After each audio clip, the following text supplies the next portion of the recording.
Not too long ago I had a sciatica, and these are some of the exercises I use to manage my pain. This is what I call a cow and a hyena. You can call it whatever you want. I just choose to call that because it reminds me that you're just trying to really round the back as much as you can. And then go into the press ups, into the puppy. You don't have to do in the order that I've filmed here, but this is a great one. Again, you keep the knees under the hips and you push that hard into the upper back. I'm doing a bit of a strength training here, so I'm combining Pilates, yoga and strength training, to get the full benefit of the exercises. Here it's called thread the needle. I'm working on my shoulder blade here. I'm trying to get my arms as far as I can across my body.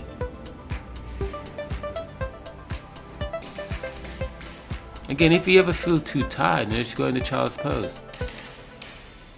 The chill out pose, I sometimes call it. Here I've taken my right leg across my left leg and I'm looking over my left shoulder. So I'm giving a nice stretch into the LQ and the IT band here. Obviously make sure you do both sides. Again, you don't have to do in the order which I've filmed here.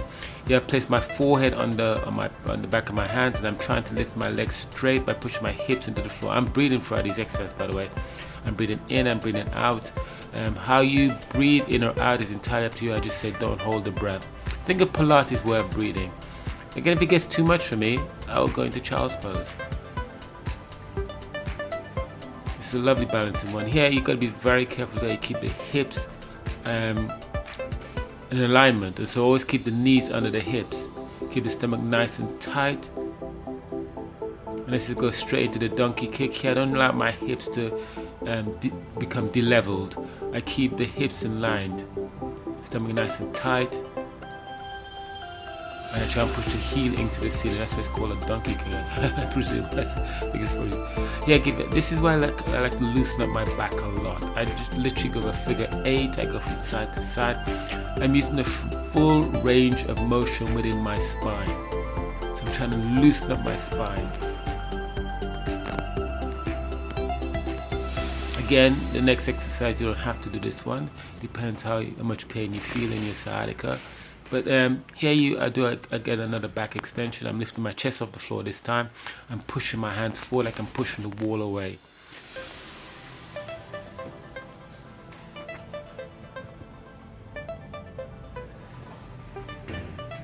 And I've gone onto my back. I'm doing some pelvic lifts. Again, I'm going for my spine. I'm going to my vertebra here. I'm going from the lower, mid, all the way up through my vertebrae one at a time as much as I can. I'm going to complete opposite direction. I'm giving a full range of motion through my vertebra, through my spinal cord. Here I've taken my hips up. So the next round I've taken my hips up and I push my hips over to the right, place on the floor, take my knees up and take my knees over to the left, and my head goes to the right. Again, in these positions, you can stay as long as you like. And then do the same thing on the other side. So as long as you feel you're comfortable to stay in there. Again, this is when I had a sciatica. My sciatica hasn't shredded for a while, but these are the type of exercises I did. So I'm not feeling any pain, so I tend to put this into exercises. Here I got into the ab workout. This is quite an advanced ab, so you can either bend your knees and do the same exercise or keep your feet closer towards more in a vertical line.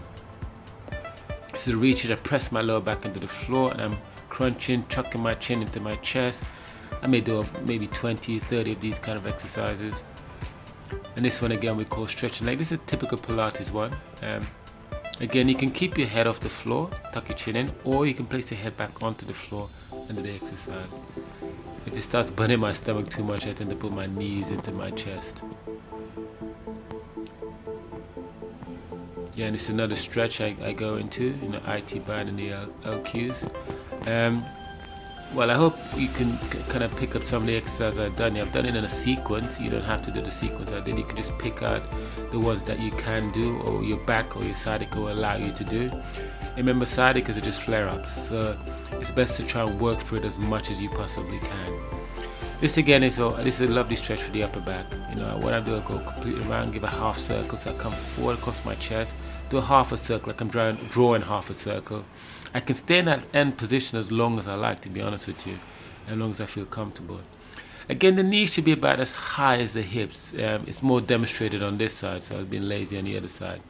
So the higher the hips are, the knees are the biggest stretch you get. So that's it for me. That's the kind of stretch I did when I had my sciatica. Hope you've learned something after that. Again, you don't have to do in the same sequence. Goodbye for now.